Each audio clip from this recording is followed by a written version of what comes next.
Welcome to another thrilling episode from Marvelous Videos. I'm your host Gemma, and today I'll be taking you through the Ranger Slayer, a powerful female ranger who won over the fans. The Mighty Morphin Power Rangers is a Boom Studios production, raking up popularity quite steadily, and the Ranger Slayer seems to have made a home in people's hearts. A convoluted past with several moral grey areas gives us a chance to pick sides one moment, only to change it in the next. Ranger Slayer's presence may not have passed the test of time yet, but there's no doubt that it has the potential to do so. The Ranger Slayer was not for the force of evil as her acquired name suggests, at least not at first. She was the Pink Ranger and a part of the Promethea Rangers in another universe. As per the crossover tales of Beyond the Grid and Shattered Grid in Mighty Morphin Power Rangers, her evil origins were rooted in the actions of devious Lord Drakkon. Lord Drakkon was responsible for the deaths of the Red Ranger and Blue Ranger, and he also stole the coins belonging to the Promethea Rangers to multiply his powers. The Pink Ranger owned a bow, which was taken possession of by Drakkon and infested with dark energy. Kimberley thus became the Ranger Slayer, serving at Drakkon's beck and call to assist him in vandalizing Morphin Grid. Before we go into our explanation, we have a very small request. If you like our content, please support us by subscribing to our channel. This is a small click for you, but for us, it means a lot. Thank you. Let's begin. The Ranger Slayer, solo appearance in comics. Overcoming the challenge that Drakkon had placed before her, Kim eventually returned home, and that is the plot the one-shot issue 1 of Power Rangers, Ranger Slayer explores. A Ryan Parrott's creation illustrated by Dan Mora, Kim came back to nothing she's familiar with, especially in a situation where she was considered to be a villain. All that surrounded her bore an air of unwelcome. Boom Studios took this track as a continuation of the main Power Ranger comic line, even though that isn't common for one-shots. In 2018, the Shattered Grid crossover took place, and this spin-off gave some substance to the story being taken forward.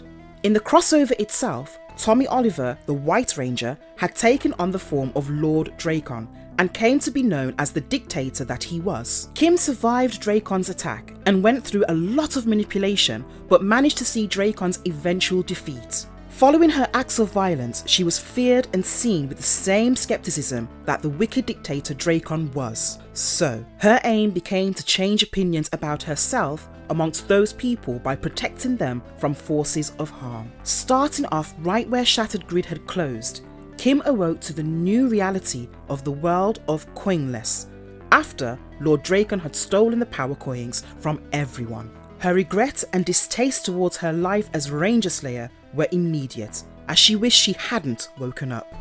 The determined ranger that she was though, she chose to give her best to the new universe, and somehow managed to repent for a modicum of the suffering she had inflicted as Ranger Slayer. As she lay in the field of corn where she had opened her eyes, contemplating what she wanted to do next, people nearby were being ushered inside their houses. Lieutenant Sabretooth, calling himself a representative of Lord Drakkon, furnished a rifle and opened fire into the air, demanding everyone follow the curfew orders of Lord Drakkon. Failing to follow orders would lead them to re-education, aka prison.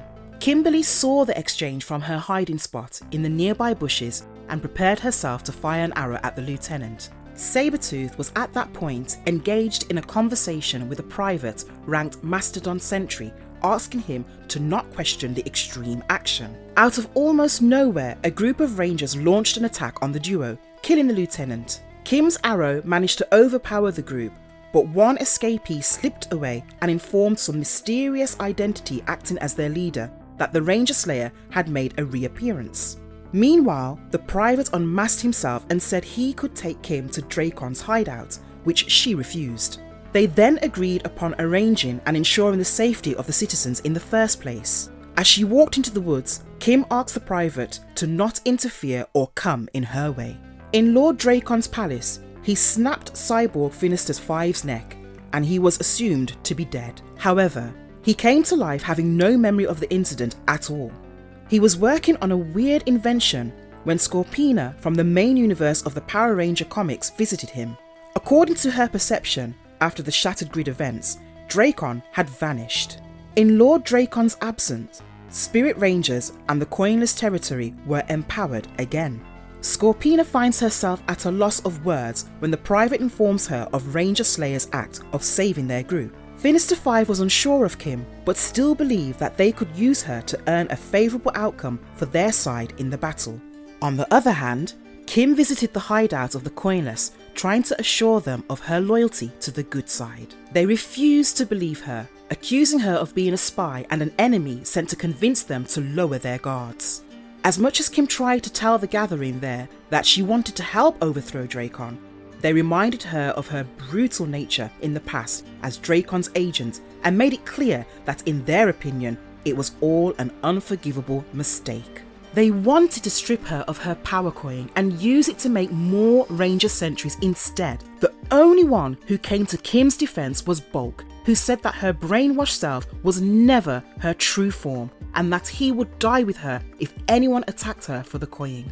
According to Bulk, only hypocrisy underlined the fact that they wanted world peace but were unwilling to give another chance to an old friend. He said that Kim had experience fighting the mysterious Rangers of the woods, and they would need her help anyway. These Rangers were discovered to be an army of the dead, and quite literally ghosts in body armour. Kim was informed that these Rangers were deadly, merciless, and quite a force to be reckoned with. She had been lucky to survive an encounter. Kim realised that she needed to do more to gain their trust, so she further offered her power coin, putting herself up for trial. After some passive-aggressive reactions from others present on the scene, Kim was allowed into the organisation of the Coinless again. She was reminded that scrutiny should not be an alien concept to her and that she must be careful about her actions. The plot progresses into aggressive war and several tests for Kim trying to redeem herself from the image of Ranger Slayer. And dare we say that she managed to do so? How, you may ask? We will leave that for you to discover.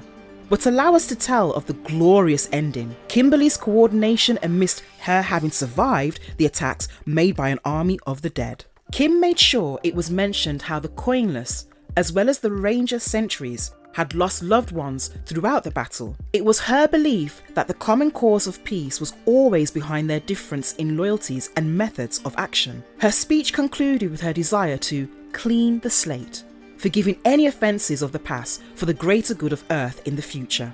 The final page of the comic has a glorious depiction of her persona, all decked up in full glory. The release of this comic came at a time when Boom marked 25 issues of its main line of comics depicting a contemporary take of the Mighty Morphin age, and Power Rangers was celebrating its 25th anniversary too. Ranger Slayer's story did not end here though, as she managed to make her way to the sequel series Power Rangers Drakkon New Dawn.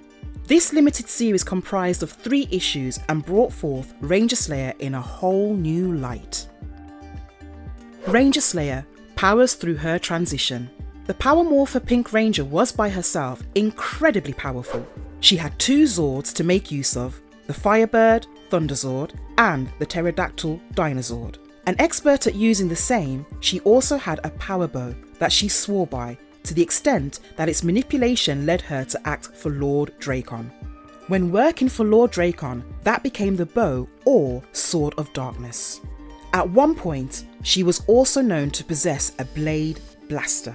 If Psycho Rangers are considered, Drakkon did a mighty strong job with her, and she remains one of the most direct extensions of power, and thus a creation meant to stand against the most brute forces. As Ranger Slayer, Kimberley is a powerful ranger by all means across all timelines. When Kim became Ranger Slayer, her Gravezord too bore the brunt. It became a Megazord put together from what remained of her and all the other Rangers Drakkon had slain. She also possessed the Solarax Morphin Energy Pterodactyl Zord as Ranger Slayer, which was a replica of the original MMPR Pterodactyl Zord built entirely from Solarax energy. Of Solarax, we shall speak of shortly. Ranger Slayer closing in. Ranger Slayer was a loyalist in her service to Lord Drakkon. She never faltered once. When Drakkon was held captive in the main timeline of the Power Rangers, she made sure she had a solid team around herself and brought Drakkon back. Though that led to her being freed from Drakkon's control, when the Kimberley heart from the main timeline destroyed the bow of darkness of her evil equal. The Ranger Slayer is credited with a lot prior to the happenings of Necessary Evil that actually helped Kim prove that she was out to put Morphin Grid, a multiversal energy field for all Power Rangers, together instead of destroying it. Those around had assumed otherwise, but she managed to turn it all around. She brought together and led a team of Power Rangers from different parts of all extents of multiple universes. This new team was made of Dark Dino Ranger, Heckle alongside Mike Corbett, the Magna Defender, Cam Wantonby, the Green Samurai Ranger, Tanya Sloan, the Yellow Zeo Ranger, and finally capped by Andros, the Red Space Ranger.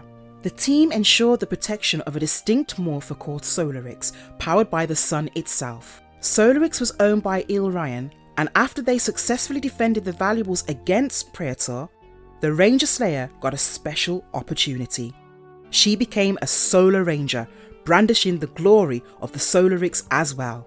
The first comic with Ranger Slayer's solo appearance is a 32-page feast that deserves a continuation on its own. A second issue would probably have been just as excitedly embraced, and it would have made absolute sense. A compelling character with a potentially expansive dark past remains to be explored by Boom Studios. The follow-up story to this is widely considered a Power Rangers epic, with the centre of attention being Lord Drakkon. Even there, Ranger Slayer does not fail to leave her mark. And if you liked our content, don't forget to leave a like and subscribe to us if you haven't already. Have a good one and be safe. Thanks everyone.